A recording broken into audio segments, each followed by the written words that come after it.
Well, guys, guess what? I'm going to be turning 40 tomorrow.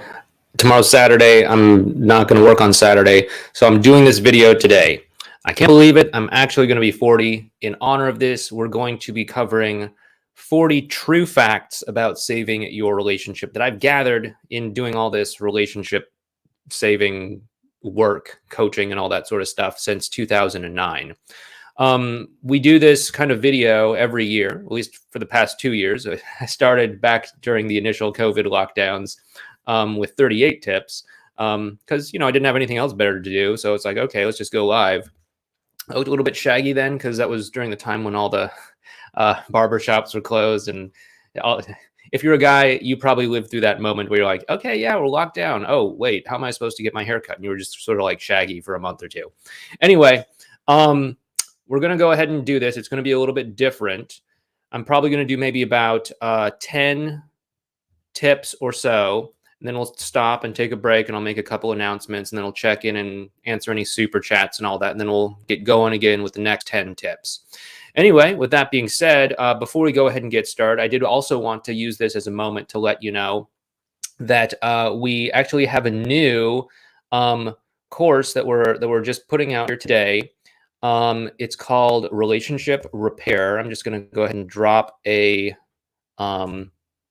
link here in the chat section, in the comments section of the chat section. And if you want to check it out, it's over at modernlove.life/RR. Once this video is done, you can find the link for it down in the description box as well, too. It's a short little course. It's not like a big course like ESP or anything.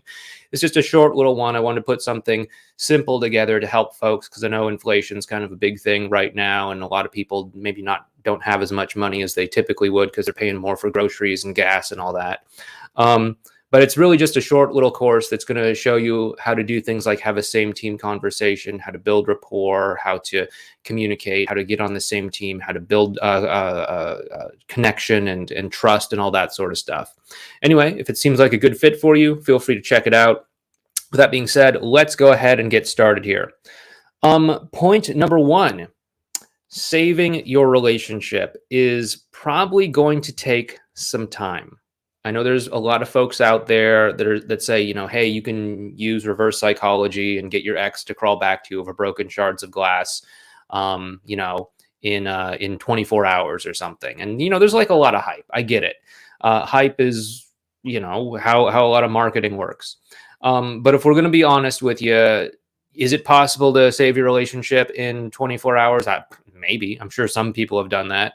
But is that necessarily a great relationship? It's probably not going to make any fundamental shifts, and it's probably going to have struggles down the road.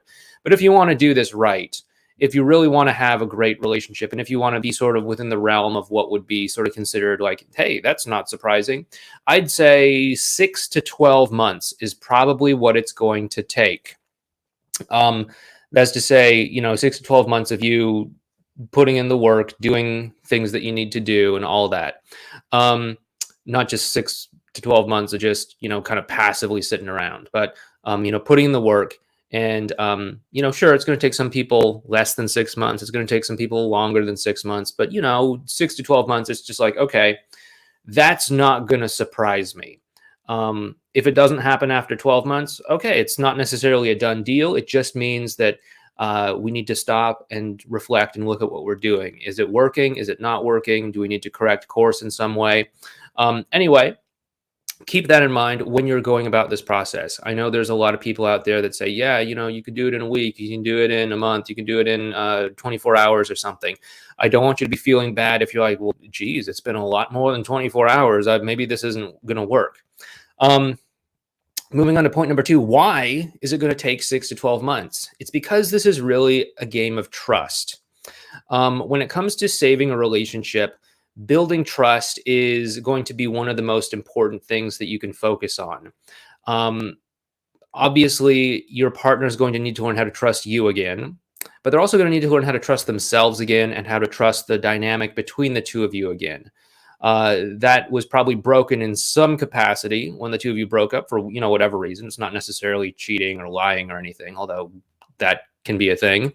But they're going to have to learn how to trust that, hey, this whole idea of us being in a relationship and having a great connection is something that I can let myself believe in again. I can let myself believe in the future that we're going to see. And so this is probably going to take some time because this is a game of trust. Moving on to point number 3. If you want to do this, you're going to need to really get out of what we call damage control mode here, okay? Damage control mode, if you're new here, if this is somehow the first video of mine that you've seen, is that sort of panicked state that people find themselves in directly after a breakup, where they're maybe texting or calling or, begging and pleading and doing all that sort of stuff. Again, I have been there. No judgment on my part anyway. I've been there. I've done that. But it's not going to be very effective at helping you to create a strong emotional bond with your ex. Why? Because you're not being fully present. You're not being detached from outcome. You're not being just there with them and connecting with them. Every move is going to seem to them as if it's calculated to try to just get back into the relationship. And that is going to not allow them to feel seen and heard to the point where they're going to really surrender and let themselves feel that emotional connection with you. Okay. Bringing us to point number 4. I do have my glass of water here because this video might take a while. But going on to point number 4, the emotional connection is the most important thing that you can focus on during this whole process. I know that there are so many things that you could feel tempted to focus on, and there might even be other people out there that are telling you to focus on certain things, like, how long it's been since the breakup. Is there a rebound in the picture? Was there cheating? All of these other sorts of things. But if you simply just focus in on the emotional connection, you can be focusing in on the right things. What's going to move the needle forward is focusing in on the emotional connection. If you're focusing on the wrong things, body language, or the secret language of men, or the secret language of women, or attachment styles, or whatever, you're going to be missing the point here. If you can focus in on that emotional connection and really keep that dialed in, you're going to be doing everything that you need to do to help move things forward through all of this. So we really want to make sure that we're focusing on that emotional connection. That's why we talk about it so much on this YouTube channel here. It's in my experience, the most important thing you can focus in on. Point number 5 here, what determines the emotional connection is in a large part based off of your way of being. That is to say, how are you showing up? How are you bringing yourself to the interactions? Now, obviously, panicked, all that sort of stuff is a way of being. That's the damage control mode way of being. But there's another way of being. There's countless ways of being that you could be taking on as you're interacting with your partner and as you're going in to either send them a text message or call them on the phone or meet up with them somewhere or anything like that. You could, for example, be embodying love. You could be embodying anxiety. You could be embodying self-love. You could be embodying a sort of easygoing, optimistic attitude. You could be embodying a sort of cynical, bitter attitude. I mean, you see these people showing up with different ways of being all the time. You just look at someone and you say, hey, that person is just living their life from a place of anger. It just looks like they're seething with anger, even if they're not angry in that moment, even if they're laughing or something. Or maybe you meet someone who says, hey, maybe that guy's having a bad day, but I can tell he's usually in a good mood, right?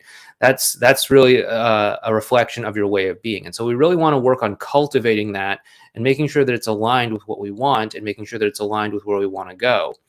Again, there's no one right way of being, but you have to choose the way of being that's most a reflection of you and what you want in life. But generally speaking, I'd say someone who is easygoing, knows what they want, and willing to have boundaries, optimistic, detached from outcome is probably a great way of being to have when it comes to saving your relationship and getting back together with your ex. Going on to point number 6 here, another way to work on your way of being is through what we call advanced relational skills. Now, these are ways that we can start to peel back some of the layers of our way of being, such as for starters, tuning into the present moment. When you're in the present moment, what's actually coming up for you? Are you willing to embrace it, be at peace with it, or are you resisting it, pushing away against it? Once you're actually able to be at peace with things, can you then choose to either embody and reflect and ask for what you want, or then or are you in place of that tempted to collapse and just sort of acquiesce to the other person? Or are you posturing and trying to puff yourself up to seem as if you're somehow larger than life or something like that? And then, of course, how you vocalize that and communicate is also an important reflection of that as well too. These are all elements of the advanced relational skills. Moving on to point 7. I know that a lot of people are really into pop psychology and just sort of flavor of the week kind of stuff. Things like attachment styles, things like love languages, things like, analyzing your partner and all of that. And, sure, maybe those things have a certain place and all that. But I want you to be very careful about this. When we start to cut up the world around us into little pieces and say, okay, I have this attachment style, you have that attachment style. I'm a man, you're a woman. I have this love language, you have that love language. I'm from this country, you from that country, and we have different cultures. I'm older than you, you're younger than me, we're from different generations. And once we start to dice things up like this, we start to drive wedges between one another. Okay. And as these wedges get driven between us, we stop actually seeing our partner as a human who's really going through the same emotional experiences that we are. And when we stop doing that, we actually lose the ability to connect with that. I mean, I think we can see this on, at least in the United States anyway, a global scale, when we just look at how polarized the United States has become. There's obviously 2 major political parties that don't see eye to eye. Just everything with this past 2 years with COVID and everything has caused a lot of people to take very polarized standpoints about things like, COVID itself, the vaccine, and everything else. And when we're just splitting everything into these different compartments, we lose track with the fact that we're all just human beings trying to live our best life and just trying to do the best that we can. And I think we can really see that when it comes to at least the United States. We've all been very heavily polarized, and it's very hard for people on one side of things with one set of beliefs to empathize with the other side. And so that's the extreme end point of all of this chopping things up. So be really careful when it comes to things like that. Be really careful when it comes to thinking like, oh yeah, you're a woman. I could never understand what a woman's going through. Therefore, I need to read this secret book on the secret language of women. Or I could never understand what an avoidant person is going through or why they're doing what they're doing. I need to learn the operating manual for avoidant attachment styles, right? So be really careful with that. It may seem like it's helpful, but chances are it's just going to create more division. Point number 8 here is you do not need to worry about a rebound relationship if you're focused on the emotional connection. We've talked about this before, and that is that you really don't need to focus on the rebound relationship. I know that if your ex is in a rebound relationship, you may feel compelled to focus in on that, worry about it, say, hey, are they getting closer? Should I give up? They're getting closer.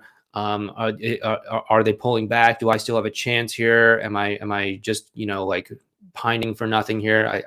Basically like a dog barking at an airplane.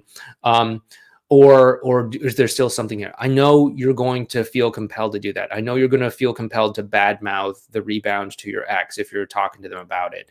I know it's going to go against everything that you feel like doing. But if you just ignore all of that and just focus in on how you and your ex are connecting on an emotional level, you're going to be doing what you need to do. Why is that? Because when you focus in on that emotional level, they're going to connect better with you. And when they connect better with you, they're going to actually have the emotional blockage between the two of you get removed. And then the attraction that's there between the two of you is going to do what it naturally does, pull the two of you closer together. They're going to start to say, hey, how come we broke up? Hey, maybe I was wrong about you. Hey, maybe we should get back together again, and all of that. And the rebound will take care of itself. Also, many times when you and your ex start connecting better, the rebound will then just, become jealous and do all these things that I'm telling you not to do as well too. They'll try to put you down, they'll try to badmouth you and all that, which is just going to make them seem petty. Anyway, there's that. The next point here, point number 9, is that you do not need to worry about the friend zone either. You and your ex have been attracted to one another. That is probably true. Occasionally you run into people that are like, yeah, I never actually felt attraction. I just, got into a relationship because of the money or because, whatever. But if the two of you actually were attracted to one another, you don't really need to worry about the friend zone. Again, barring any massive personality shifts or massive physical changes one way or the other. I know we're all super critical of ourselves, but if you just gain or lose a couple pounds, 5-10 pounds or something, it's not a big deal. It really isn't. Most people aren't just going to lose attraction for you because I'm talking about huge transformations where it's I can't even recognize you anymore. Okay. Either physically or emotionally. Anyway, point number 10 here is, as much as this hurts, as much as your breakup hurts, it can be a beautiful process that can make you into a better person. And I hope you don't miss out on this opportunity. This breakup can be hard. It can be difficult. It can be terrible. I've had people who have sent in messages and left comments and things that say, hey, this feels worse than having cancer. I can't comment on that. Maybe it does, maybe it doesn't. But if all of this is just suffering for you, you're missing a real gift in this process. The breakup can break you open, and it can open you up to having a more beautiful experience of life. It can open you up to reevaluating how you may have potentially been showing up in your life and in your relationships, both romantic and platonic and all that. And it can cause you to change things. It can cause you to get in touch with your emotions if you're out of touch with them. It can cause you to re-examine how you're showing up and re-examine all sorts of things. Whether or not you even end up getting back together with your ex, if this whole process changes you for the better, then it's a gift. And I want this to be a gift for you. At the end of the day, I want the relationship with your ex to just be the icing on the cake. I want the big revelation to be, hey, I was able to get back in touch with what's most important to me. I was able to learn how to finally vocalize what was important for me. I was able to actually learn how to be authentic. I was able to learn that it's okay to be me, that it's okay for me to be loved for who I am. It's okay for all of these things to happen. And that can be something that happens for you. And I want that for you. So please don't miss out on that opportunity. We're at 10. So with that being said, if you like this video, please make sure you hit the thumbs up button for the YouTube algorithm. And please make sure you also subscribe to this channel as well too. Make sure you hit the bell icon while you're subscribing so that you can catch our next live stream. With that being said, I'm going to go ahead and check out our comment section and see if we can answer a few super chats. Just so you know, once again, we do have our new course called Relationship Repair over at modernlove.life/RR. You can also find a link for that down in the description below. But it's a short little course. I thought it might be nice to put a little small something together to help people since, money's tight these days with inflation and all that sort of stuff, people losing their jobs and stuff over the past couple of years and everything. So anyway, let's go ahead and scan through the comments. If relationship repair sounds like the right thing for you, we'd love to have you. But that being said, let's see. We have a comment here from Genesis. Let's go ahead and start with the beginning here. Genesis says, hey, Clay, on one of your live streams, we determined that my ex is at the precipice of riding the dragon and crisis point. He is on the emotional roller coaster of telling me that he still is in love with me, but maybe wants to just be friends. He sought out advice from his friends who put the idea in his head that he has to know if he wants to marry me at this moment. And he is also afraid of falling back into old habits. Should I take a step back and put myself in the friend zone to strengthen the emotional connection or stop him from being so relationship focused? Additionally, how do I still be authentic about wanting to get back together without scaring him away if I am a friend? Um, I don't feel like our emotional connection is strong enough yet to apply the fork in the road or one-way spikes because we have only hung out 2 times and I spent the night 1 time. Okay, so first of all, thank you so much for the super chat. Again, don't do these live streams for the super chats, but if people are going to do them, I apparently have to answer them. So we're going to stop and answer the super chats every 10 points on our 40-point list. Oh my goodness, I'm going to be 40 tomorrow. Okay. So anyway, getting back to this, one thing I would really want to see you do is to drop down that pressure. If he feels as if he has to know if he's going to marry you or not before he can even, take a step forward, that's going to be a lot of pressure for him. And he's going to probably hold himself back for a while. So what we want to do is we want to say something along the lines of like, hey, I can understand maybe why your friend said that, but you know what? Let's not force anything right now. We don't have to decide anything right now. The truth is, let's just hang out and just connect. And sure, I feel attracted to you, and maybe you feel the same way with me or whatever. But why force something too soon? Once you're able to do that, then I think he should be able to interact with you a lot better. And then secondly, you also said, how do you express your authenticity? Let me see if I can find it. How do you, that wasn't it. Yeah, there we go. Additionally, how do I still be authentic about wanting to get back together without scaring him away as a friend?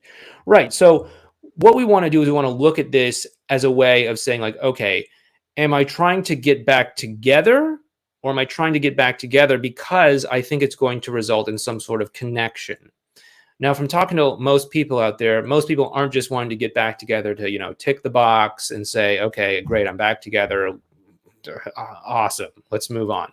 No, they want to get back together because they think there's going to be some kind of connection, some sort of love, some sort of affection for each other, and all of that. And typically they just think of the relationship as something that's going to be in place when that happens. But usually what happens is people connect, they develop affection for one another, and then they end up in a relationship, right? It's not like, most people out there just, get married and suddenly things are great. No, that you have a good connection with one another. You have a good interaction with one another. And then after that happens, then you start to feel more affection. And then you want to do things like get together, get into a relationship, get married, commit to each other, etc. And so it's totally fine to just say, hey, I want to stay focused on our emotional connection, because that's what's most important to me. Whether or not we're in a relationship or whatever, that comes second, because there's a lot of people out there that are, technically in a relationship that aren't that emotionally connected. They're just going through the motions. They're just putting up with each other or something. They haven't broken up, but there's no like sizzle. There's no fireworks there. And so it's really important that we know what we're going for here. Are we going for ticking the box of being in a relationship and being back together? Or are we going for actually connecting with one another and having a great time with one another and trusting that, hey, if that happens, yeah, of course, we're probably going to end up in a relationship with one another. Maybe end up getting married, maybe end up starting a family. I don't know. But none of that is really going to have a lot of energy behind it unless we actually have a good connection with one another. Anyway, hope that helps you out there, Genesis. If you do need some help with the same team conversation, like if you don't already have effortless connection or something, I'd really recommend you check out Relationship Repair over at modernlove.life/RR. Have another super chat from Jerry. Let me just scroll up and make sure I didn't miss anything from you. I don't think so. Jerry says, hey, Clay, how do I get my ex to move for just communicating via Facebook Messenger to phone or video chat via a meetup? Okay, yeah. So it's actually not so hard to make this happen. So there's a couple things that you can do. First, you could potentially just try to call them. Just do it out of the blue. It may not necessarily be the most graceful thing, but I've seen people do it. It's been okay for some of them. You can do it. If you want to do this like more on a smoother sort of path, what another option is to just go back and forth a little bit on Facebook Messenger, and then just say, hey, I've really enjoyed talking to you like this. You down for a quick phone call? That can work. And there's a third option. You can easily just go back and forth a little bit on Facebook Messenger, and then just say, hey, I'm about to do something that's going to involve my hands. Maybe like cooking dinner, or, fixing up something in the garage, or, something like that, fold laundry. I don't know. Drive a car. I don't know. And so is it okay if we just hop on a call so that we can keep talking? That can also be a good way to do it too. Just transition up the hierarchy of communication. Hope that helps you out there, Jerry. Next up, we have a follow-up from Genesis, who says, our emotional connection is strong enough yet to apply the fork in the road, one-way spikes of doom, because we have only been together 2 times. Okay, so yeah, you don't believe that you have a strong enough emotional connection. And if that's the case, fine. Just keep that pressure low. Spend more time building that emotional bond. See each other, 3, 4, or 5 times, however many feels right for you, before you feel a reasonable sense of confidence that there's like some emotional foundation there beneath your feet. And then I might consider thinking about doing those fork in the road or one-way spike strategies at that point in time. Next up, we have someone named Golden Freddy, who says, hey, Clay, I'm having a lot of issues with my ex. Oh, here we go. I'm a big fan. I just hear what you think about my situation. Okay. I don't see. Oh, here we go. So me and my ex broke up 3 months ago, and she has been very distant. She wanted to stay friends when we broke up. I said, okay. A month ago, we were getting very close. Then she pulled away. I found out that she's on Tinder. She started hanging out with other people. Then lately, she just tells me that she is uncomfortable with me complimenting her and telling her my feelings. And that, there's another one. And she doesn't want to text me. She tells me she doesn't feel like texting and talking. She only initiates contact to ask me about the stuff that she left at my place. What do you think? Okay, so there could be a lot of reasons why she might feel uncomfortable here. There could be a lot of things going on for her that could cause her to feel this way. What we really want to do is we want to get curious. We're going to be actually talking about this at one of our future points here in this video, but let's just get it out there now. But there could be all sorts of reasons why she's asking you for more space, why she's asking you, whatever she's saying, putting up these boundaries. Now, what we can do is we have this unknown thing in front of us. Like, why is this happening? What we could do is we could try to look at it and guess about what it is. Oh, she's moving on. She's losing interest. She met someone else. She never cared about me. All that sort of stuff. And is it true? Maybe. I don't know. I don't know what's going on with her. Maybe there's something else that's going on as well too.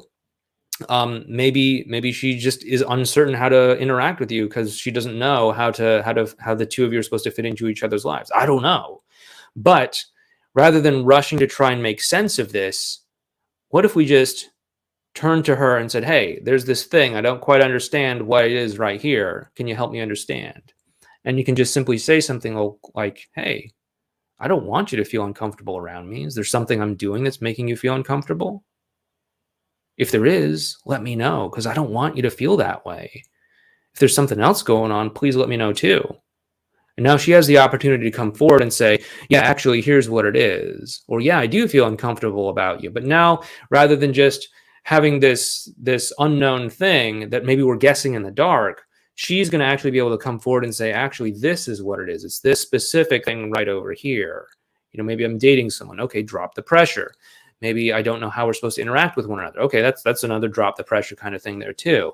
But we probably are going to want to start by having a same team conversation, getting curious, and then just building up that emotional connection moving forward. All things that we actually end up talking about inside of relationship repair over at modernlove.life/relationship repair. Okay, we got some other, got Andrew says, see other messages. Let's see. Looking for those there, Andrew. Those might have been way up at the beginning. Or maybe they're at the bottom. Maybe they're after all of these messages, or maybe they're after the super chat. Oh, there we go. Now she doesn't want anything to do with her. I don't blame her. I don't see any other messages.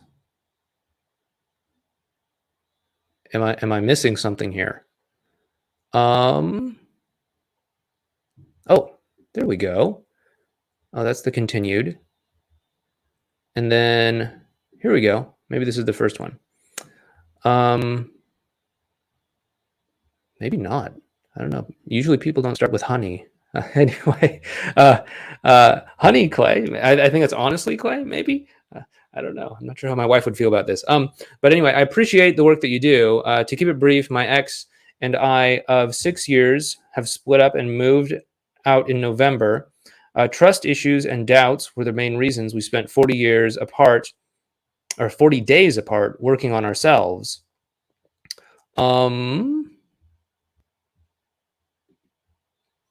She told me that she told me how in love she was and how she realized she didn't want to live life without me.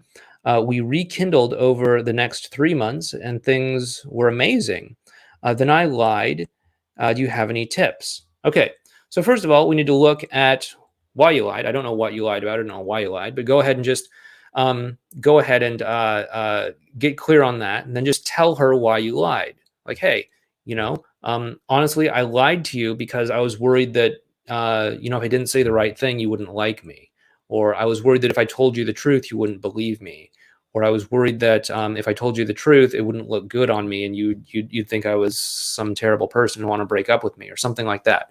But if you just open up and tell her why you lied and give her some understanding about why you did it, that is probably going to do more benefit because, just like how we were talking about with that unknown thing, she's looking at this unknown thing herself. She's saying like, hey, you lied to me. Why did this happen? Is it because you're a compulsive liar? Is it because you're a narcissist? Is it because of other things? I don't know. But if she's just trying to figure this out on herself, as most of people will try to do, she's going to reach some sort of conclusion. Oh, you're some sort of lying dirtbag. And then she's going to just go ahead and act on that. But if you give her some understanding about why it happened and say, hey, yeah, I did it because, I was afraid that you wouldn't like me if I told you the truth. Now she has a different kind of context that's going to help you move forward. So I think that could really help you when it comes to all of this here. So we have another super chat from Golden Freddy. I think we already answered your question. Maybe there's some more further on down the line. Actually, before we go ahead, I'm just going to go forward with a few more points here, so this doesn't become just all super chats. But then we'll go ahead and continue on with some more super chats once we hit point number 20. But moving forward, point number 11 is understanding why the breakup happened can be useful in helping you make realizations about how you are showing up and your way of being. And basically showing you how to not walk back into the same relationship. So oftentimes people can overanalyze and think too much about the breakup and why it happened. They can overanalyze it. They can think about it too much. They can feel guilty about it. They can ruminate about it and all of that. I don't want you to end up constantly living in the past, regretting things and all of that. So learn what you need to learn, but then just move forward. Okay. So if you weren't showing up in a way that was aligned with integrity, okay, learn from that. Learn how to be, in the question we just answered, learn how to be honest. Learn how to just transparently say why you did something, why you lied about something, and then just move forward from there. But learn the lesson you need to learn, and then just be willing to take that step forward. But don't just get caught analyzing things in the past. Point number 12 Focusing on odds and chances is really making something outside of you bigger than what's inside of you. Okay. And this gets maybe a little bit metaphysical here, but as long as you're able to focus on something inside of you, focus on a feeling that you have about how you want to feel when you're in a relationship, and really cultivating that way of being and all of that, and moving forward confidently into whatever situation you could be moving into with your ex and your partner, that's going to be making what is inside of you bigger than what's outside of you. So many times I see people making what's outside of them bigger than what's inside of them. They look and say, oh, what are the odds? As if, it would somehow mean something if I said, yeah, your odds of getting back together are 20% or 80% or 99% or whatever, right? It doesn't matter. What matters is, what are you going to do? Like, are you just going to give up because some rando on the internet said, yeah, your odds of getting back together are 10% or something? Like, who am I to know that, right? Like, when I first started all of this relationship, coaching stuff, I would hear people's situations, and I'd think to myself, like, wow, I don't know about that person. I don't know if that's going to work out. But then, a couple months or a year or so later, I'd get a message from them that said, hey, we worked it out. We got back together. And it's like, thank goodness I didn't let my mouth open up and me to discourage them in some sort of way. People can make things work if they are really committed to it, if they're really committed to letting what's inside of them be bigger than what's outside of them. Okay. If they're willing to get real with what's going on inside of them, work through and find wholeness and completeness within themselves, and then embody that fully, absolute miracles can happen. Really, they can. Don't focus so much on odds and chances and all that sort of stuff. It's not going to help you. Point number 13. If you want to focus on your own intention, and what you want to do is you want to focus on your own intention, and reality will conform rather than making the external situation bigger than your internal situation. So again, building off of that, focus on the internal, focus on making that come true for you, focus on feeling it, focus on memorizing this new habit. You could memorize a terrible habit like damage control mode. You can memorize a terrible habit like feeling disappointed. Oh, men always leave me in the end, or something like that. Or you could focus in on what you actually want, which is, I want to feel loved. I want to feel relaxed. I want to feel at ease. I want to feel as if everything is just effortless and flowing around me in my relationship, and that it's just harmonious. And whatever you focus on is what's going to start to become your experience and your reality. Just as an opposite way of looking at this, I'm sure we've all met some jaded, bitter, cynical people that are, like, yeah, all men are terrible, all women are awful, all that sort of stuff. Because I had one partner from the past that screwed me over, one ex that really raked me over the coals or something. I'm just bitter and cynical about all men or all women or all love in general or something. These are people that have a very closed off way of being that's probably not aligned with what they want, but it's a memorized habit that they've picked up of just being closed off to love or men or women or whatever. And if you're okay with the result that you're getting, which is probably isolation and loneliness and all that, okay, fine. But if you want a great loving connection, you got to be able to drop the memorized habit that's out of alignment with what you want. I've told this story many times. I don't think I've told this recently on YouTube, but I used to live my life from a point of anxiety. I always used to be able to find something to feel anxious about, even if I had to invent it myself. Of course, there's valid reasons to feel anxious about all sorts of things, but there's also completely made up reasons that you don't need to feel anxious about things as well, too. Back when I was single and dating, I could feel anxious about, some first date that I had, and then I'd go and I'd be on the first date, and then it would go all right. And suddenly I'd find myself thinking, oh, like, yeah, it seemed to go all right, but what about that body language she had? Or why did she really have to leave at the last minute like that? Is it because she was trying to get out, or is it because she actually had some appointment that she had to go to? Or oh, her phone rang. Was that like the escape phone call from a friend to get her out of a bad date or something? Did she think that I was going to be a bad date? Oh my goodness, right?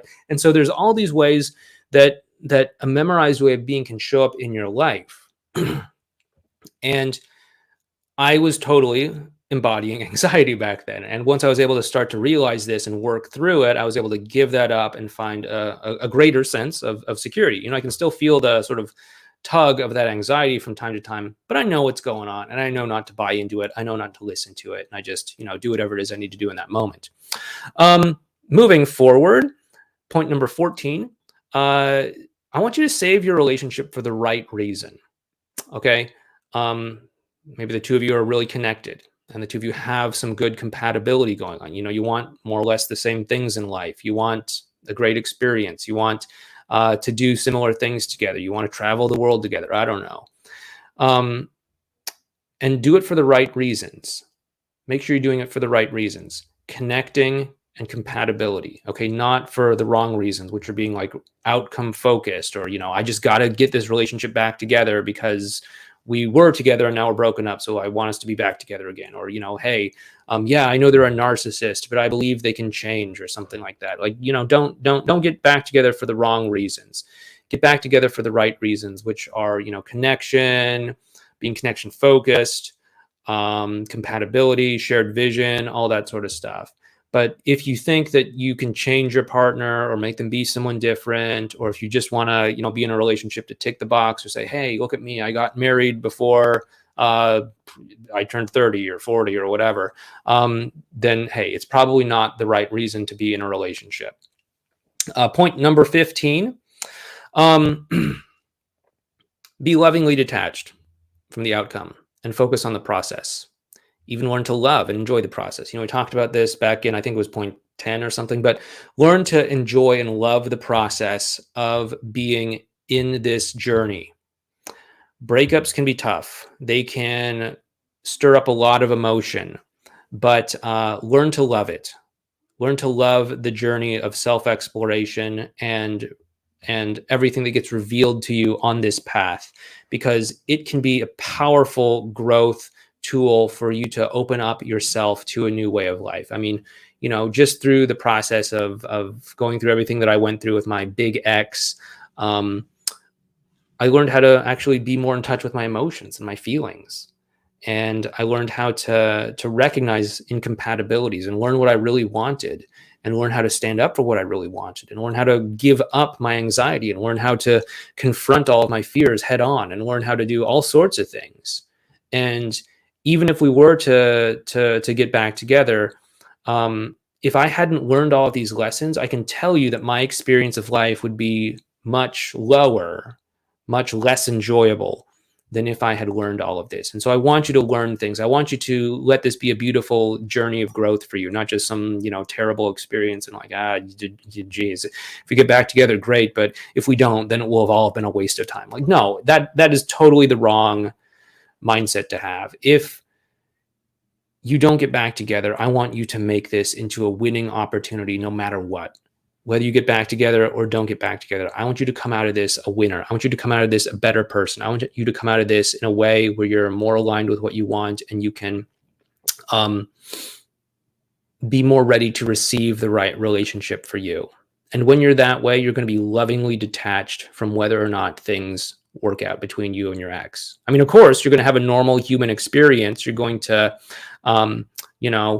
feel bad when you have an argument or feel a little bit nervous when you have a first meetup after a while or something. That's fine. That's a human experience. But, just trust yourself that no matter what happens, you're going to be okay and you're going to be able to handle it.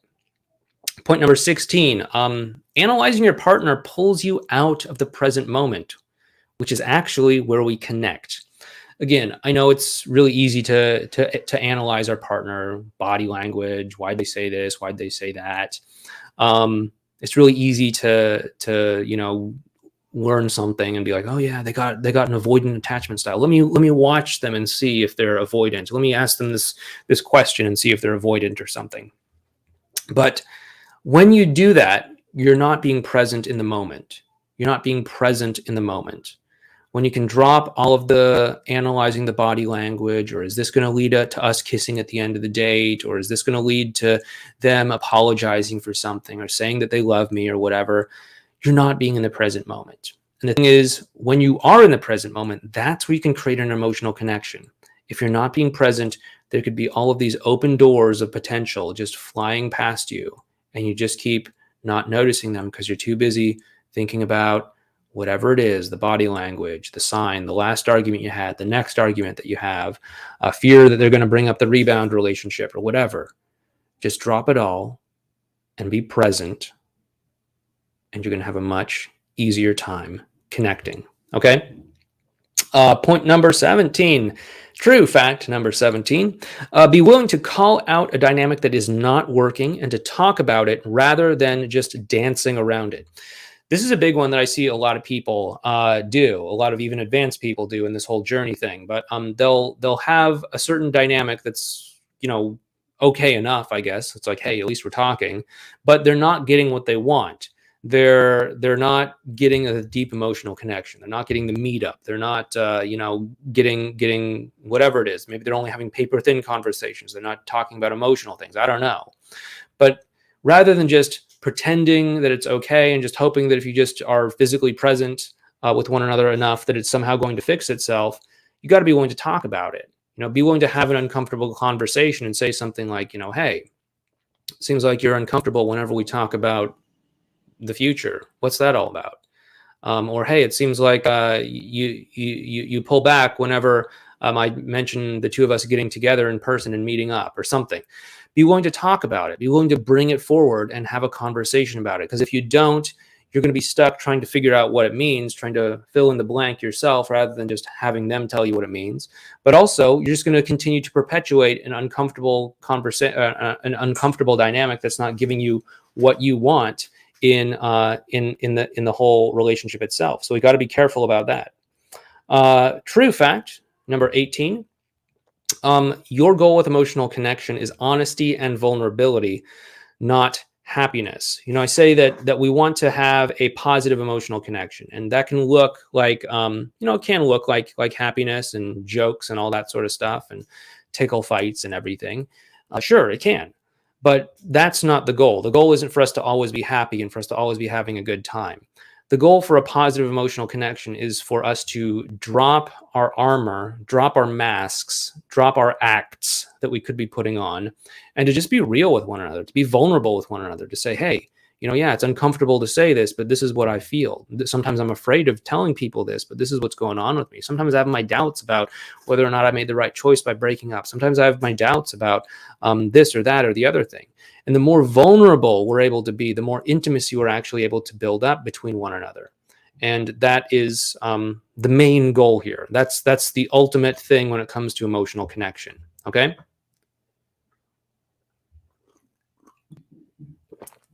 Point number 19, true fact number 19 is, remember, where you place your attention is where you place your energy. And where you place your energy is what you are calling into you.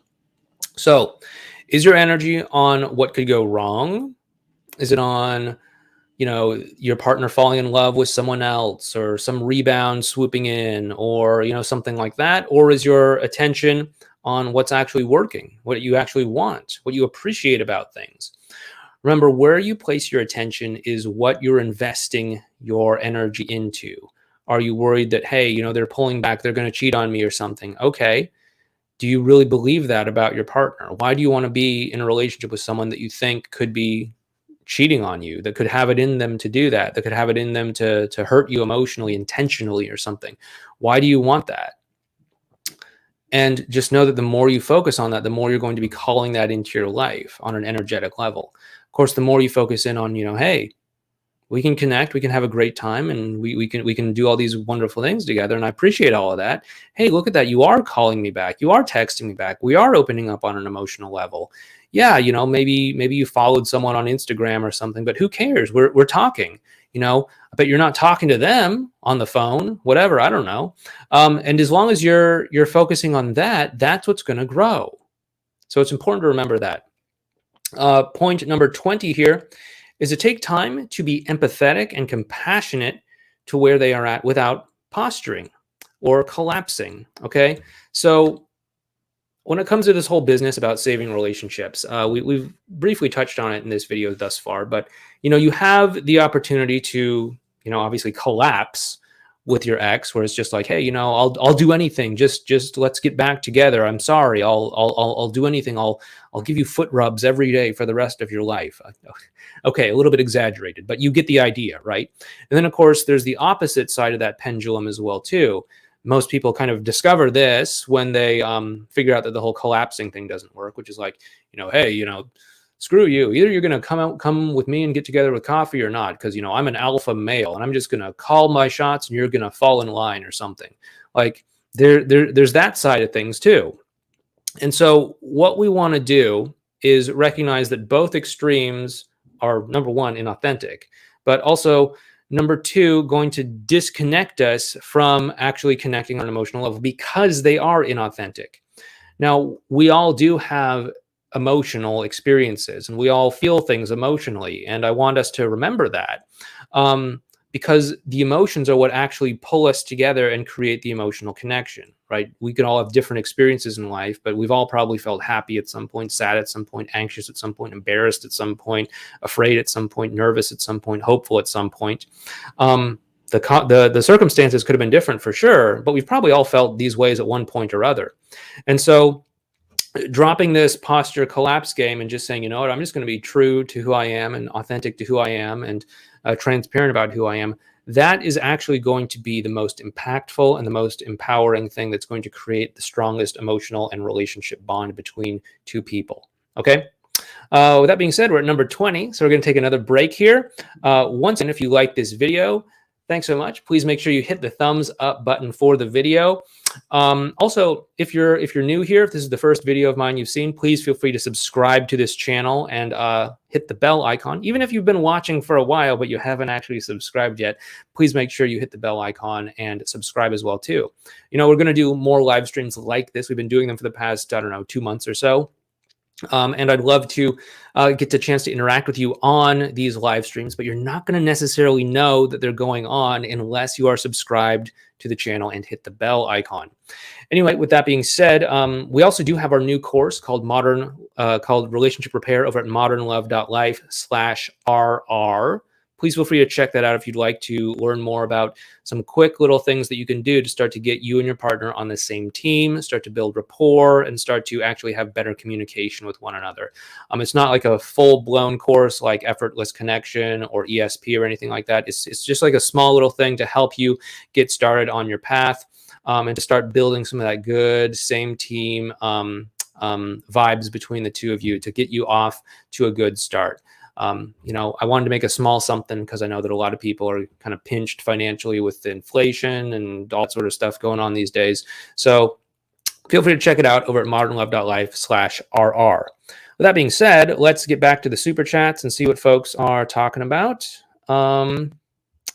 Rideshare says, I have made major life changes for the better. I have heard what my wife's concerns were and still am bettering myself. However, she is in full control of the outcome. She won't even hold my hand in public and is in a mode where she chooses what she wants. Closeness or friends. I put her first in the relationship and she seems to put me last.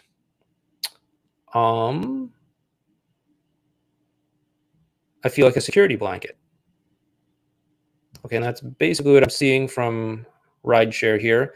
But okay, so when it comes to things like this, that's great. You've made some changes for the better. Awesome.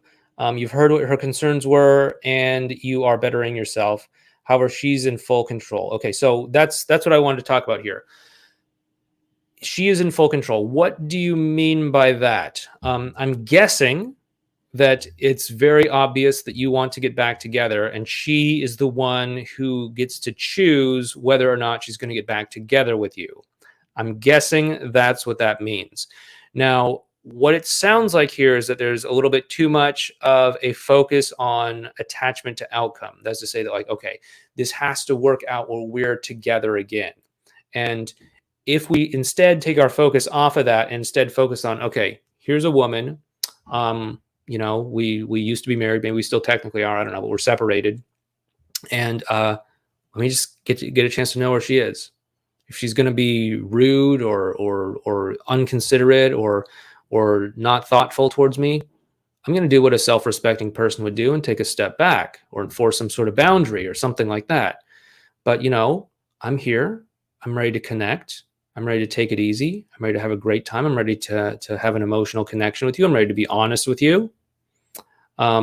And when you're able to do that, when you're able to bring your attention back to the present moment, be more detached from outcome, not so relationship focused, but more connection focused, that's when I think you're going to regain a lot of the power. Of course, you can have the preference of wanting to work things out with her, but if she's going to not prioritize you, if she's going to take advantage of you, if she's going to, again, I don't know your situation, but if she's even going to be cruel towards you in some respects, then is that really someone you want to be in a relationship with? I don't know about you, but I'd have some second thoughts about that for sure. So really think about this, and really, I would just try it out. Just try pulling your attention back from outcome focus to connection focus and see if that does anything. You shouldn't have this power imbalance, even though, you do want to work things out and maybe she doesn't. You shouldn't have this great power imbalance. You should both be coming to your interactions as equals. Okay. So I hope that helps you out there. Next up, we have Zachary. My ex and I had a talk in regards to communication. She broke up with me 2 months ago. 1 week of no contact recommended from our couples counselor. Okay. So you did 1 week of no contact. Before the no contact, we acted normal, and I was posterizing, telling her my feelings until I begged her to come back and blamed her for the breakup. I apologized that same night, and she knew it wasn't the real me since I was under the influence of drugs. Okay, might look into the whole drug thing, maybe clean that up if you need to. We took the no contact seriously and didn't resume contact until we had to meet for counseling to set boundaries, and I allowed her to set the pace, and she said she would like to be friends. After the session, she immediately texted me thanking me for understanding and would like to hang out soon. We hung out. We hang out often every day, even though she said it wasn't going to be like that. Got more here. Then a month went by. I saw one of your videos and put them to use and stopped, I guess pestering and finally asking for what I wanted without being needy and being vulnerable in a bad way. Now, recently communicated last week about how to deal with the lack of understanding on how often we should talk. She stated that anytime I can ask and she would be comfortable, and due to her situation, she doesn't control her schedule, basically living with toxic family. It keeps going here. How many more do we got? I said, it's okay. And as long as you communicate as long as you communicate us rescheduling, I will be okay to be friends with you. I told her I don't feel comfortable initiating, knowing that I push her away. Now she has done that once and then reverts to not keeping me updated about plans. Plan to talk to her and give her one-way spikes of doom talk. She is very open and receptive in text, and once we get close, she puts distance, and I'm not sure. Okay, so basically, it sounds like the two of you at least were communicating pretty well. I don't know if that's still the case, but it sounds like you were communicating pretty well. And so obviously, I would want you to continue to communicate pretty well, but it seems like some misunderstandings have come in the way. What we want to do is we want to make sure that the two of you are on the same team. It sounds like you're not on the same team. It sounds like she's trying to manage your feelings. It sounds like you're worried about her feelings and trying to manage those feelings as well too. So we need to have a same team talk. If you have a same team talk, you can set the playing field level, and you can start to build a consistent understanding of how you could interact with one another. You can also use the same team conversation to drop the pressure so that she doesn't feel a sense of pressure to, like, maybe you're trying to twist her arm into some relationship she doesn't want or something like that. You can also drop that pressure to create more of an opening for the two of you to connect in a better way. And you can also open up the channels for the two of you to really just set clear expectations about, like, hey, how should we talk? How should we communicate? I'd really recommend you go ahead and check out Relationship Repair over at modernlove.life/RR. Again, that is our new course. So check it out. I think it would really help you out, because it does sound like you need to have a same team conversation with her. Moving right on down here, we got a super chat from Blake. Just thank you. Or Bloke. I need to get my Blake. Okay, I need to get my contact lens prescription fixed up. Just thank you. Well, thank you so much. It's nice to get a little. Wow, $49. Wow. Well, thank you very much. Thanks. I guess you're just saying thanks, so there's no question. But thank you very much for the super chat. With that being said, let's go ahead and continue onward. Point number 21. True fact number 21. You may need to enforce boundaries. I want you to feel comfortable enforcing boundaries if and when you need to in your situation with your partner or your ex, okay?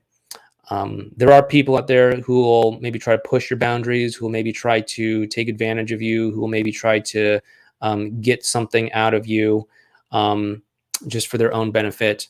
And I want you to feel comfortable enforcing boundaries. Just start by just telling them what your boundary is. Just say, hey, just so you know, it's not okay for me when, people talk to me like that or something. Please be respectful, or, whatever it might be. And just go ahead and let them know, because maybe at first they don't know.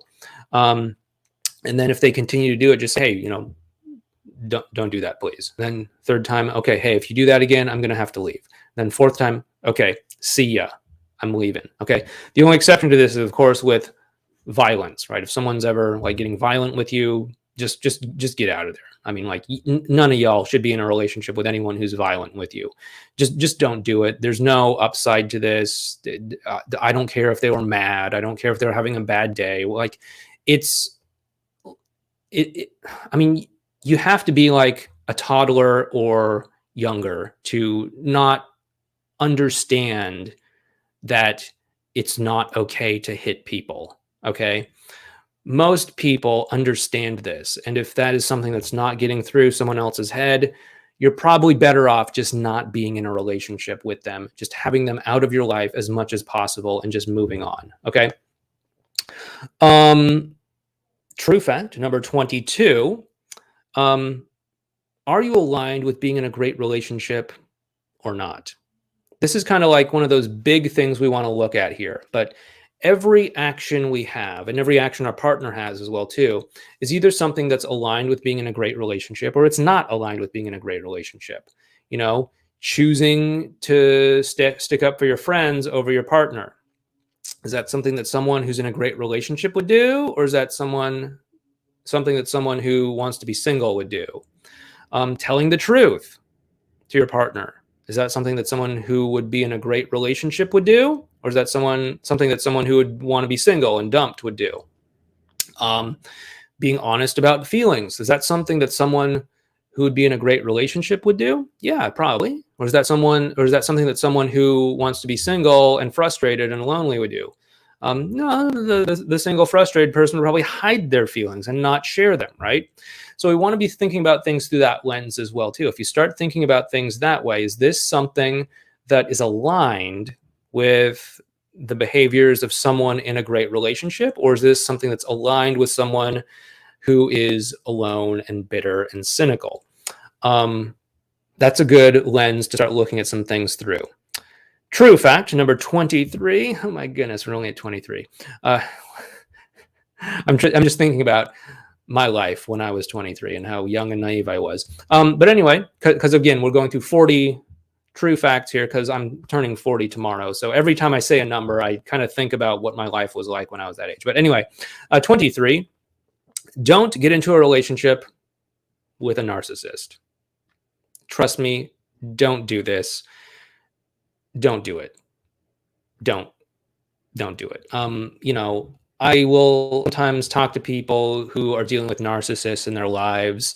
I feel very bad for these people. The narcissists are not kind people. They do not play life by the same rules that we do. We have this sort of understanding that, hey, if I want this to happen, I'm going to hold myself to the same standard. If I want you to do this, I'm going to need to probably do more or less the same thing myself too. Narcissists don't do that. They have double standards where it's like, okay, I get to get off scot-free and you have to do all the work.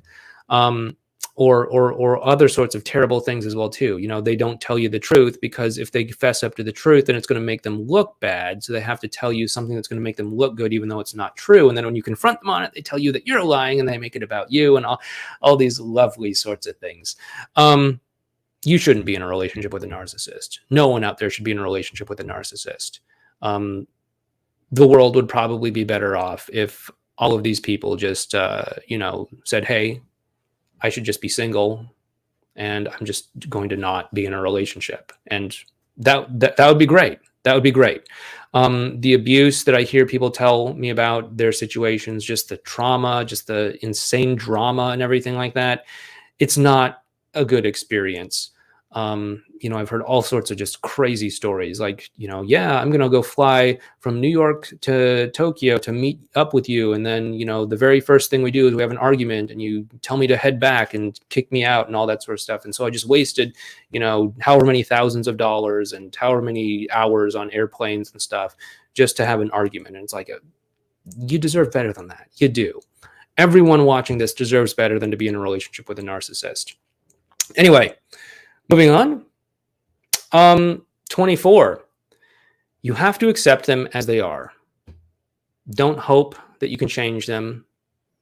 Maybe their emotions can change, but not their character or their personality. Sure, someone might be hurt. Sure, someone might be having a bad day. Sure, someone might be upset about something that happened. And you can maybe change that by connecting with them on an emotional level. But their character is probably going to be something that's consistent over time. Again, if they're a narcissist, they're probably going to stay a narcissist. Maybe they'll change and realize their ways and go seek a lot of therapy or something. But you don't want to be banking on that. You don't want to necessarily be holding your breath, waiting for them to do that. You don't want to be holding their breath, waiting for them to make that happen, because they might do it tomorrow. They might do it in 20 years. I don't want you hanging around for 20 years waiting for something that might not even happen at all. Not just with narcissists too, but with anything that you don't necessarily like about your partner. If they're not particularly communicative, okay, it's who they are. If they're not in touch with their emotions, okay, that's where they're at. If they're don't have a great relationship with their family, okay, that's where they're at too. If they're a little bit, not considerate of your feelings and they're more sort of centered around themselves, okay, that's probably where they're at. You have to be willing to accept them as they are.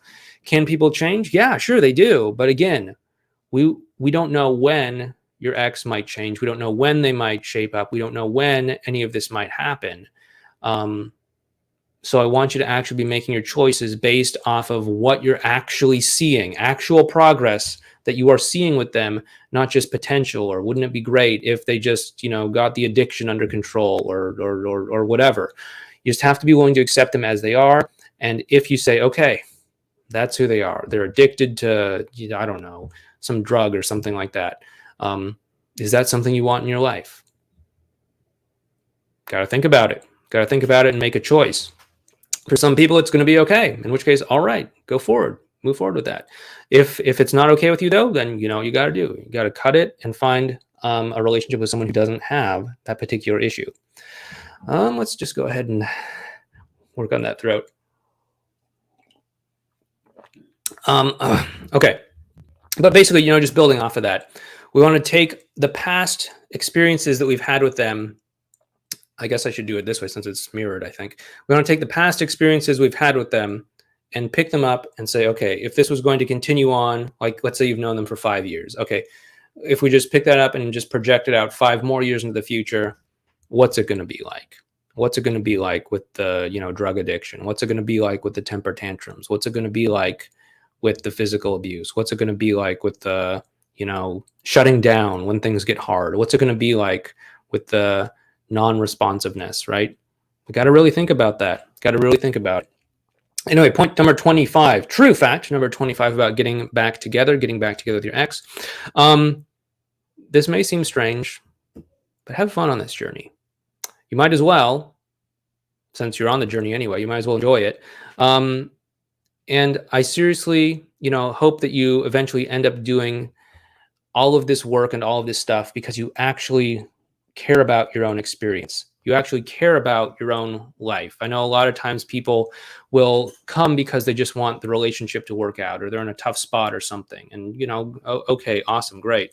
But I don't want you to just be looking at that as the one reason for doing this. I want this maybe to be a tool of self-discovery, as I've said before, that kind of points the way for you to actually care about your own experience in life, for you to actually care about maybe how much you talk about your emotions, how emotionally connected you are with yourself, how transparent you are with other people in your life, how aligned you are with your own values and all these sorts of things. Like if it's just about, give me the quick text message so that I can save my relationship, and if it doesn't work, then I've wasted all of this time, then I think you have the wrong perspective. I do. And I want you to look at how you can enjoy this experience of life for its own sake and how you can use this as a powerful journey towards self-discovery in its own right. Number 26, stay open to a miracle. There can be a lot of good things that can happen out there. And it's totally okay for good things to happen. It is. I know that so many of you have been just sort of beaten down and disappointed so many times that it can be surprising when a good thing starts to unfold for you, but it's totally okay for that to happen. Let it be okay. Stay open to a miracle. I know that there are a lot of people that are, realistic or they're being cynical or something. It's like, if she really loved me, she would have said so. Well, I don't know. Maybe. I guess it depends on the situation. But, I've had some clients recently who have had some really great things happen. They've been connecting really well with their exes, and it seems like they could be, maybe a couple weeks or so from getting back together. And that's really awesome. And sometimes they feel a little bit trepidatious. They're like, hey, is this too good to be true? Should I get my hopes up? I don't know. Should I do my happy dance? And I'm like, sounds good to me. Why not do it? Yeah, you could have had some struggles in the past. Yeah, it could have been tough. But it's okay to take the win. It really is. Go ahead and take the win. Stay open to a miracle. Don't let yourself become too cynical. Don't let yourself become bitter. Don't let yourself become one of those, angry people that's just like, men, they're all terrible. Women, they all suck. Love, it's all just one scam. But actually stay open to a miracle. And when you do that, you can actually draw a surprisingly positive thing into your experience. Number 27, pay attention to whether you are on the same team or not. Most likely you are not, and you should strive to get on the same team. One of the most common things that I hear when I talk to people for the first time is that, hey, they're not on the same team with their partner. And so that's usually what we end up focusing on, which is, by the way, why I put together a relationship repair. It's like, okay, I keep talking about being on the same team. Let's just put together something that's really affordable for most folks out there so they can just get on the same team. I mean, it's probably the advice I'm going to tell you anyway. So let's just get it out there so that people can do it. You want to be looking at things through this lens. Are we on the same team or are we not? Now, obviously, you're not on the same team if you're fighting and arguing and all that sort of stuff. But not being on the same team can also be a lot more subtle as well, too. It can look like you walking on eggshells around them, you not being comfortable sharing your true thoughts or opinions about something, you overanalyzing everything, you rehearsing things before you say it to them. These are all things that you wouldn't do if you were truly on the same team with your partner. If you were really on the same team, you wouldn't think about this. You just turn to them and say, hey, teammate, here's what's going on. But if you're not on the same team, you feel like you have to, brace yourself around them, be ready to defend yourself, be ready to justify yourself, be able to say it just the right way. These are not things that people on the same team do. And I'd probably recommend most of y'all get on the same team, because I can tell most of y'all aren't on the same team with your partner. 28, it's okay to take time out for yourself and for your own well-being. I know it can be really exhausting to try and save your relationship. I know it can be really exhausting to be caught up in the drama of all sorts of things. Some of you are going through very dramatic situations here. And I know it can be very, very, very draining and exhausting. It's okay. It's okay to just take a little time out and just say, you know what? This weekend, it's just me. I'm not going to worry about the rebound. I'm not going to worry about what he said. I'm not going to worry about that text message that wasn't answered. I'm just going to, do something for me, whatever that is. Take like a nice bath with the candles, go out and do something for you. Treat yourself to something nice. Take some personal time, go into nature, surround yourself with quiet solitude. Leave your phone at home so that you can actually just be present in nature and just soak it all in. It can actually be really, really, really good for you. And so please feel free to just take a time out if you're feeling overwhelmed with all this relationship stuff. Number 29, true fact, number 29, never lose yourself in the process of getting the relationship that you want. By the way, I was 29 years old when we actually made ESP. I actually remember that. It was the day that Prince William married, what's her name, Kate. It was the day before that. We were actually at this English pub just proofreading ESP because it was originally a book. And they were televising the whole thing, and we were just sitting there, my wife and I just having a drink, just proofreading this thing, just going through it. Oh, we got to update this grammar thing, whatever. And then, I think a day or two later, we actually put the whole thing out. And I think it was sometime in May, we actually had our first customer, a guy named Kenny. Hello, Kenny, if you happen to still be out there. But yeah, that's what I think of when we say, when I think of 29. Anyway, point number 29, never lose yourself in the process of getting the relationship that you want.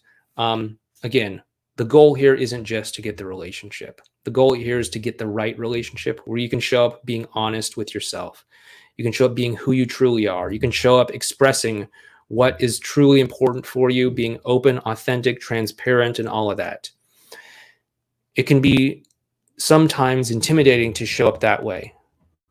But what I can tell you is if you are willing to show up that way, you're going to find out real quick if someone's the right person for you or not. Because the right person is going to love you because you're transparent. They're going to love you when you're open. They're going to love you when you're just going to express yourself fully. If you can't be who you are around someone else, then it's just not the right relationship. I hope that's clear. I hope that makes sense for a lot of folks out there. Number 30, make choices based on what you'll feel proud of at the end of your life, not on the chances of the odds. We already talked about chances and odds, right? But so many times I see people that are like making choices based off, well, I don't know, is it going to make me look desperate or needy or something? But at the end of the day, that doesn't really matter. Like, what matters the most is, hey, no matter how this whole relationship thing pans out, at some point we're going to be on some theoretical deathbed. Like, you want to just look back at this and be like, you know what? I played it too safe. I wish I told her how I felt, but I was too worried I'd look needy, so I didn't tell her. Now I just don't know. I never just laid it all out there. I never told him that I really care about us. I was too worried that I'd look needy, and I was waiting for him to make the first move, and he never did. I never got to say that. And so I don't want you to be in this place where you regret something down the road. And so think about it like that. Make choices based off of what you'd be most proud of. Would you be proud of saying like, hey, I showed up 100%. I showed up and I gave it 100%. And maybe if it didn't work out, okay, I can be at peace with that because I know I showed up, and maybe they just weren't open to it or whatever, but I gave it my all and I have no regrets about that. That I think is the ideal place to be. Anyway, with that being said, we're about to go into the 30s now. So let's go ahead and take a quick break here. Just going to go ahead and say, if you like this video, this very long video here, please make sure you hit the thumbs up button for the YouTube algorithm, and please make sure you subscribe to this YouTube channel as well too. Be sure to hit the bell icon while you are subscribing so that you can get notified the next time we go live. These are totally free ways to support the channel. I will admit I have the totally arbitrary goal in mind of hitting 100,000 subscribers. They give you a nice little plaque when you get one of those. I got a place on the wall back there for it. And I know it doesn't mean anything. It's not like, the gates of heaven are going to open up and shower me with riches or anything when I hit 100,000 subscribers. It's just a silly little game. So if you're not already subscribed, please go ahead and subscribe. It will help me get a little bit closer to my totally arbitrary, pointless goal. But also, if you want some help with a same team conversation, please make sure that you check out our course called Relationship Repair over at modernlove.life/RR. It's a short little course that we put together. It's only $47. It's going to help you to get on the same team. It's going to talk you through some of the, higher level strategy about what's going on here. It's going to help you get on the same team. It's going to help you to build emotional connection, and it's going to get you off to a good start when it comes to getting your relationship back on track. If that sounds like it's something that you could benefit from, check out Relationship Repair. Anyway, with that being said, let's go ahead and check in on our super chats. We'll answer a couple questions, and then we'll finish out the 30s. Anyway, we have Talented 27A who says, my ex and his rebound say on social media that they love each other, but he later told me that it is a little early for that when I asked him, who is he lying to? We continue with, also, he told me that he can't look past my history before him. I guess you had a lot of partners. I had a lot of partners, and that it bothered him, but he tried to look past it and work it out. Engaged 1.5 years, together for 3 years, broke up 3 months ago. Okay, that's really all I'm seeing here from you. So that's what we got to go off of. Okay, so why would your ex say that they are in love with their partner on social media, but confess to you in private that they think it's too early for that? Well, social media isn't real life. It's important to remember that. Social media isn't real life. It's a curated version of real life. It's the version of real life that we want people to see and think of when they think of us. That's why you go on Facebook or Instagram or something. And what is it? It's all these people that are on vacation and getting married and having kids and, getting raises and doing all these fancy things, right? That's sure, maybe that's a slice of your life, but it's not the whole thing. We all got these dull moments where we're just folding laundry, or we're just going to the same old grocery store, buying the same old things. Sure, maybe it costs a little bit more nowadays, but it's the same stuff. Or maybe we're just filling up our gas at the gas pump, or maybe we're taking our car in to get the battery changed or something like that, right? There's all sorts of these just dull, mundane things in our life. So why is it when we look on social media, it's just the highlight reel? It's because we want people to see the best of us. Most people aren't going to get on social media and say, hey, my life is falling apart. I have all these doubts. I have this existential crisis. I don't think I'm in the right career, all that sort of stuff. Most people aren't going to do that, because the way that you win at social media is to make it seem like you have the most perfect life ever. That's not really a game that I intentionally try to play anyway. Whenever I do use social, and I'm not an avid social media person aside from YouTube. I'm not an avid social media person, but I try to be as authentic as I can.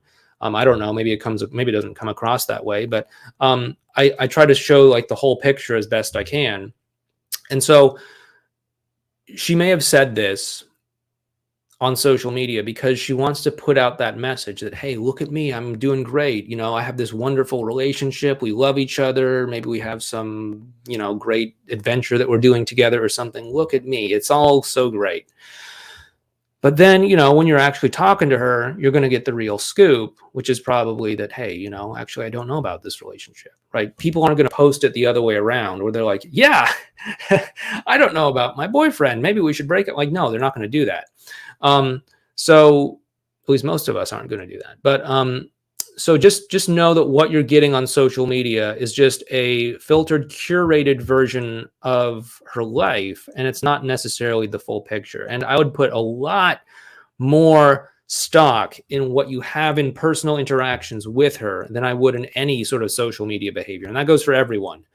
Put more stock in what you're having in real life interactions with your partner rather than in, some sort of thing that's going on social media. Who cares if they follow someone, or who cares if they like someone's post or whatever, if the two of you are connecting on an emotional level, that is the most important thing that matters. Again, I say this so much, and I say it ad nauseum, but really it is the most important thing out there. How you and your partner are connecting is the most important thing. It's more important than social media. It's more important than rebound relationships. It's more important than, how long it takes them to text you back. It's more important than all of these things. Just focus on how the two of you are connecting in real life, and a lot of these other things will just take care of themselves. Moving right along, we have Lasher.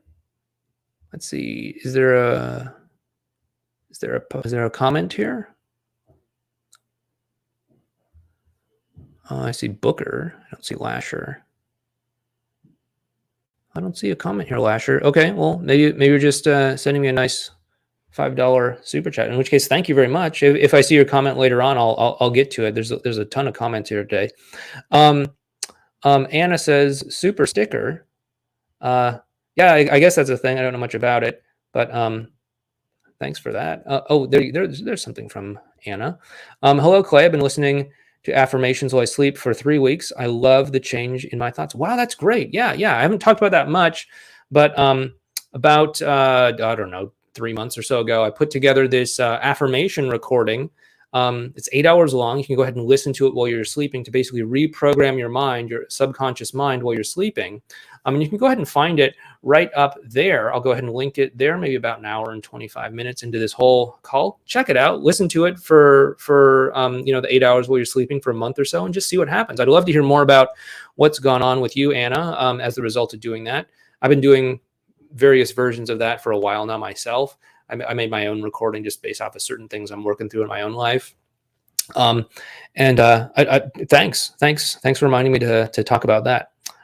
Next up, we have TC, who says, X of 16 years split up 1 year ago. We have a 14-year-old daughter. She moved out in July, got into a rebound, and since then she's negative about our history, keeps the rebound a secret from everyone. And the rebound is a younger guy who's close to the age of our oldest daughter's boyfriend. She panicked She panicked when she hit 40 recently, and has had her piercings redone, etc. So it could be like a midlife crisis kind of thing here, maybe. I don't see anything else from TC here, but okay. So it sounds like basically I'm going to read between the lines here. It's like, okay, what do I do in this situation? And so the important thing here is she's negative about your history with one another. The most important thing here is that we try to get on the same team here.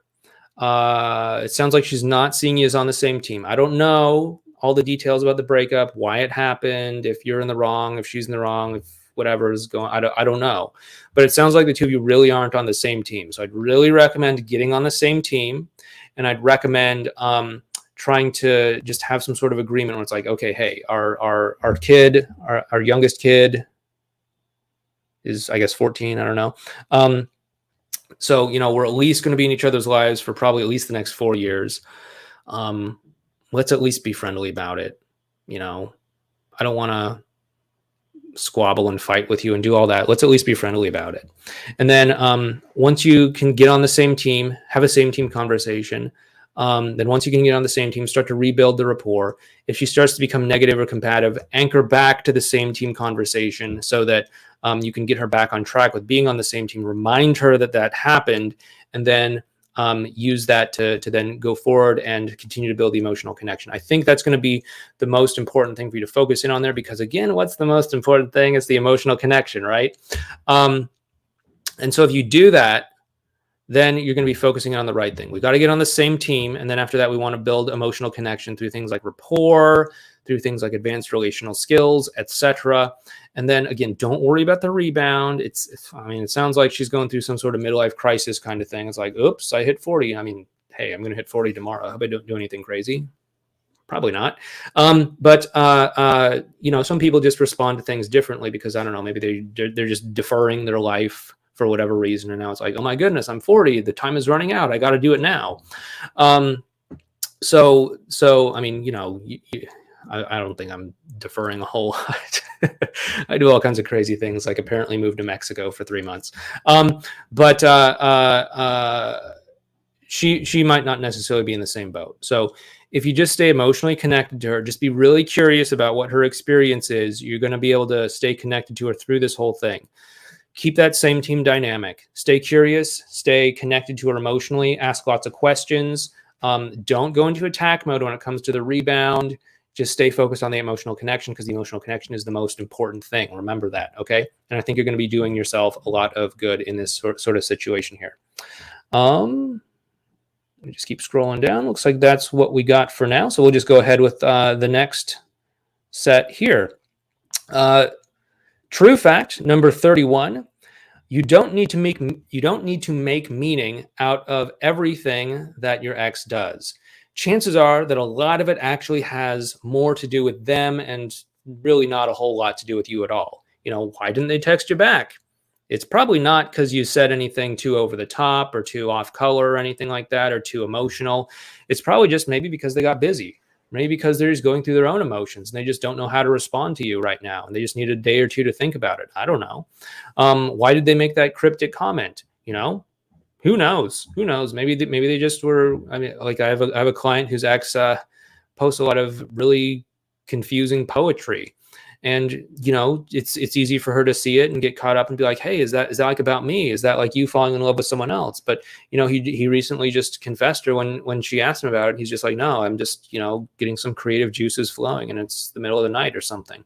And so don't overthink a lot of this. Because it's not really going to help you in the long run. And most of the time, it just really doesn't even have anything to do with you at all.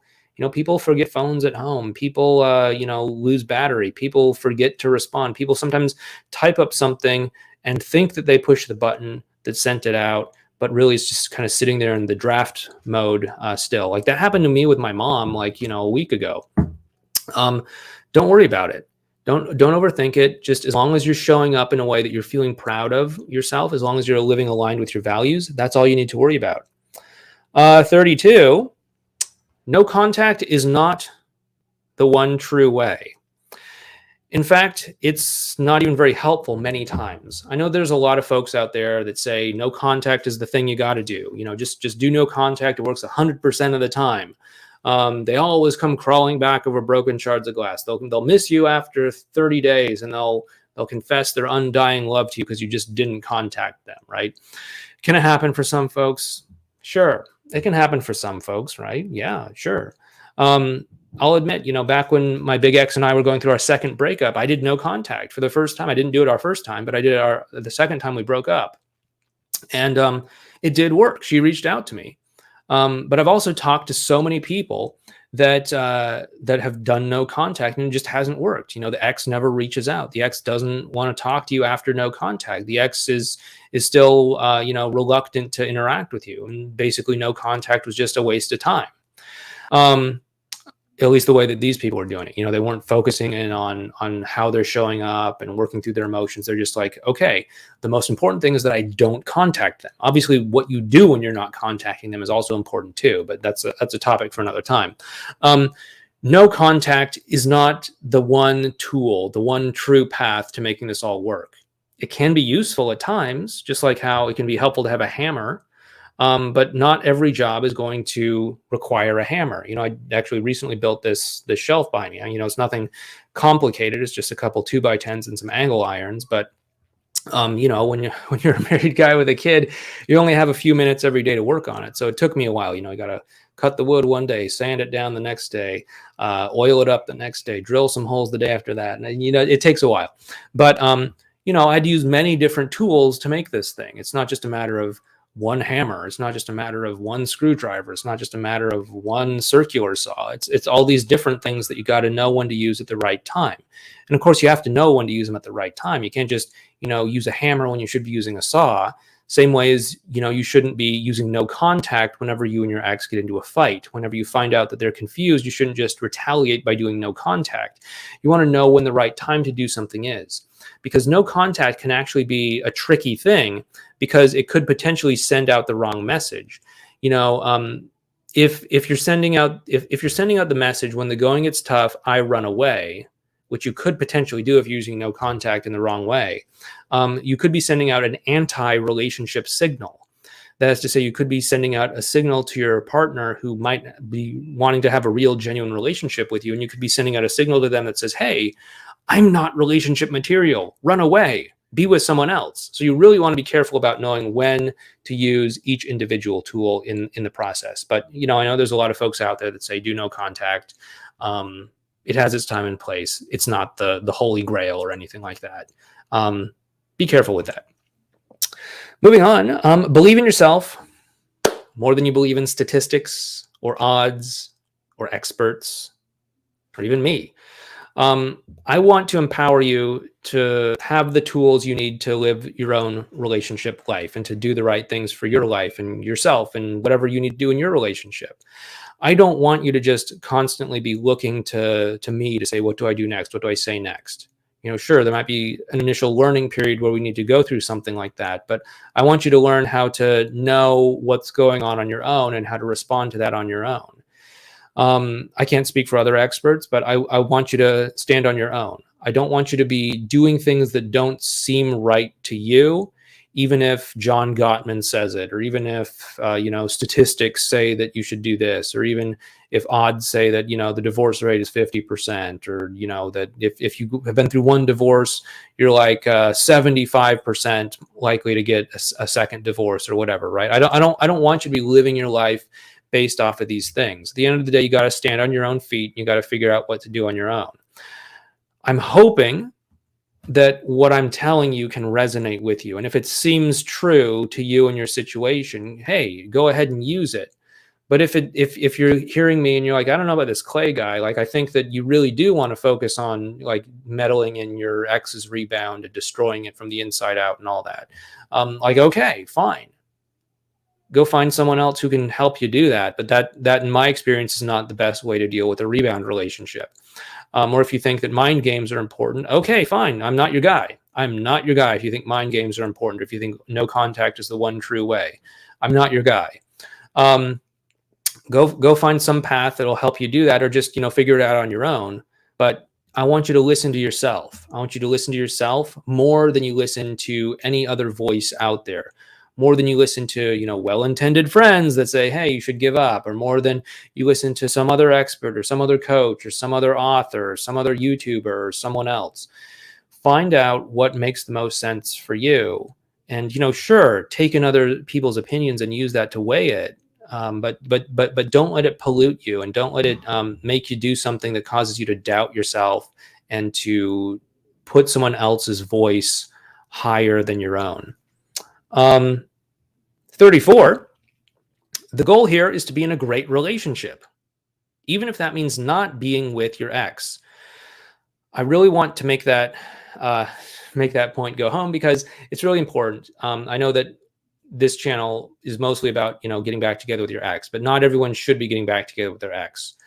There's all sorts of reasons why that might not make sense. There's also all sorts of reasons why that might make sense for other people.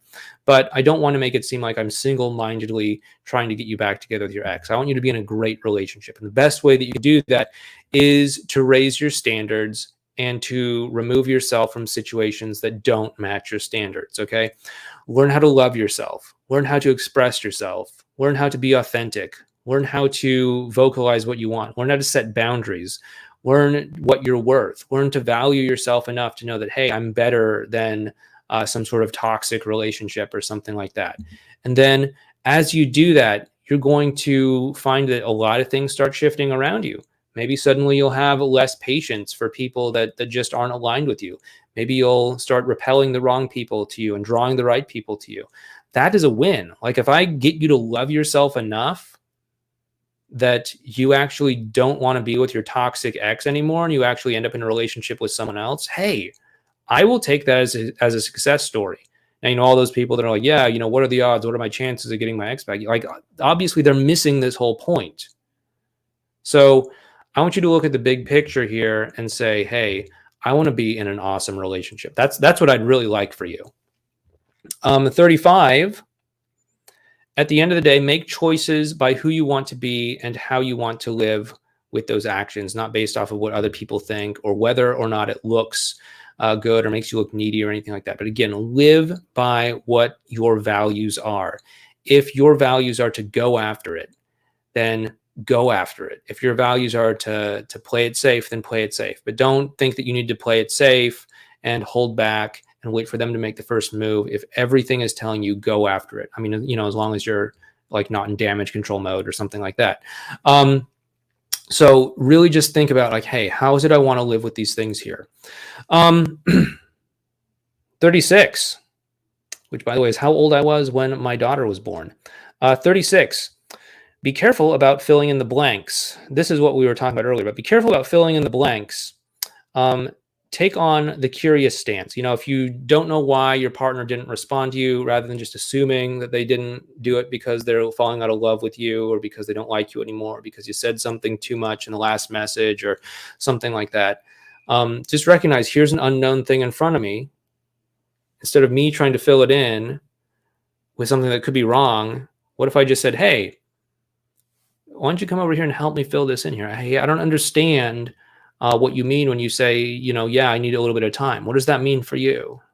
Does that mean you want me to just lay back and you'll contact me when you're ready? Do you want me to give you a week? I don't know. Help me understand here. And then start to work through it together. Okay? Take on that curious stance.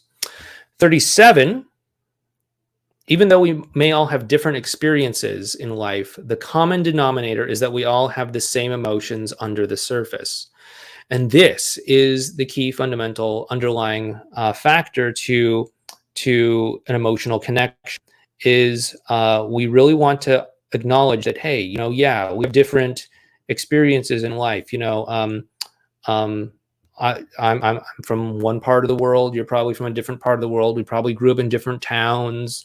We went to different schools. We have different life experiences and all of that. But again, we've all felt happy. We've all felt sad. We've all felt frustrated or scared or nervous or all sorts of things in between. And if you remember that, and if you actually connect on that emotional level rather than on the superficial level, you're going to do a lot better when it comes to creating a deep sense of rapport between you and, well, anyone. I think a lot of people are here to learn how to connect better with their partner, but you can do this and take a lot of the stuff that you're learning here and apply it to your friendships or your coworkers or your family or other people in life. Go out and make new friends. Anyway, that's a big thing, is if we just remember the emotional level underneath all of it. 38, it's better to get out of a bad situation sooner rather than stretch it out indefinitely. Be willing to get out of your comfort zone. There's a lot of folks that are in a place that's, kind of good, but they don't want to push it to that next level because they're afraid that the whole thing's going to fall apart. And, on some hand, I can get that. And, under certain circumstances, it might make sense to wait and take things a little bit more slowly. But, I don't want you to just be sort of stuck in some sort of situation that's not meeting your needs here, like in a friends with benefits kind of situation or something like that, if what you really want is commitment. So be willing to push out into that comfort zone and risk the whole thing falling apart, because again, if it's going to fall apart, I'd rather just find out sooner rather than later. If he's not going to commit to you, I'd rather find out after a couple months than after a couple years. If she's not the right one for you, I'd rather find out, in a couple months or so rather than a couple years. I don't want us to stretch this all out indefinitely, because obviously the more time you spend with the wrong person, the less time you have to find the right person. So I want to spend as little time as possible with the wrong person. And, I know there's other practical reasons as well, too. Some people, want to have kids, and there's a certain, biological window of time that can happen in. So, you don't want to be spending too much of that time with the wrong people. So try to think about, what can I do if I'm stuck in a situation and it's not progressing here? What can I do to kind of find out sooner rather than later if this is the right thing? For some of y'all, this can be really helpful and help you to move things in the right direction, even if it means blowing up a dynamic that's not working for you. 39, focus on yourself. Build yourself up. Become the person that you most want to be. Live aligned with your values and watch the real magic start to happen in your life when you start to do that. The biggest thing that you can do is to not worry about what to text, what to say, all that sort of stuff. The most important thing that you can do is to show up as the person that you want to be. I know that many times in the middle of a sort of hair on fire situation, it can seem like, yeah, knowing what to text and say is the most important thing. But more important than that, it's like, what can I do to embody the kind of person that I would need to be in order to automatically text or say the right thing? How can I actually start to work on having that? If I'm feeling a lot of anxiety right now and I want to feel calm and at peace, how can I start to do that now rather than trying to come up with texts that make it seem as if I'm calm and at peace? If I'm worried that I'm going to seem like I'm, needy or desperate, rather than worrying about what can I say so I don't sound needy and desperate, what is it I need to do instead to work through and release that neediness and desperation so that I can actually step into wholeness and completeness? And when you really start to do this on a really metaphysical level, some miraculous things will start to happen for you in your life. And then number 40, oh my goodness, I'm going to be 40 tomorrow. Number 40, remember and never forget that you deserve to be loved for who you are. You don't have to put up with abuse. You don't have to put up with narcissists. You don't have to put up with people that ghost you. You don't have to put up with shady online dating people. You don't have to do all of this stuff. I promise you, in a world of 7 billion plus people, there are people out there that would love to be in a relationship with you. Some amazingly beautiful people out there that would love to be in a relationship with you. You deserve to be loved for who you are. There's no reason to pretend to be someone else. There's no reason to put on an act. There's no reason that you need to do that.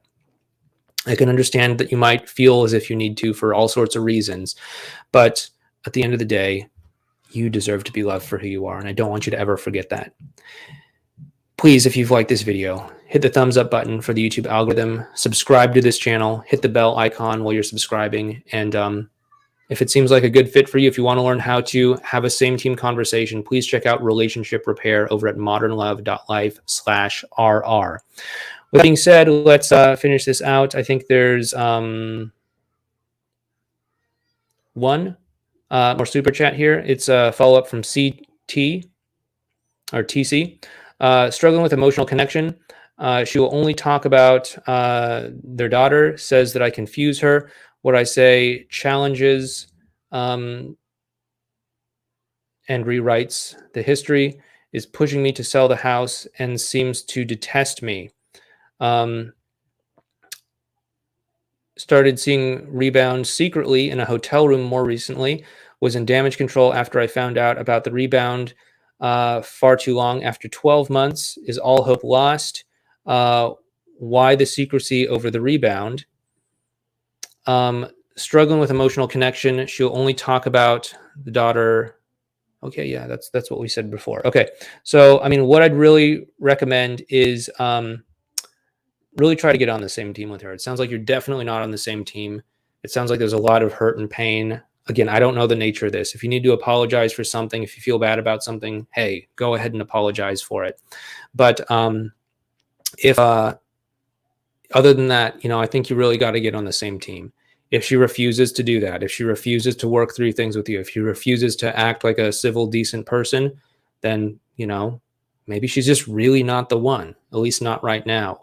And maybe she's got her own issues to go through for whatever reason. And, hey, you can wish her the best. But if she's not the right one right now, you just got to let her go and live her life. Okay. You can show up like an adult. You can show up in a mature sort of way, and you can invite her into a nice civil discussion. But if she's not willing to go there, then she's just not willing to go there. And you have to be willing to let her go so that you can have that space in your life for the right person for you. Hope that helps you out there, buddy. Anyway, once again, thanks so much for watching, everyone. Be sure to hit that thumbs up button. Be sure to check out Relationship Repair over at modernlove.life/RR. And if you do want to check out that 8-hour subliminal recording, please check it out over here. Listen to it for the next 30 days while you're sleeping, and some really interesting things might start happening in your life. I've heard some really cool stories from some people out there. Anyway, take care, and I'll talk to you next time.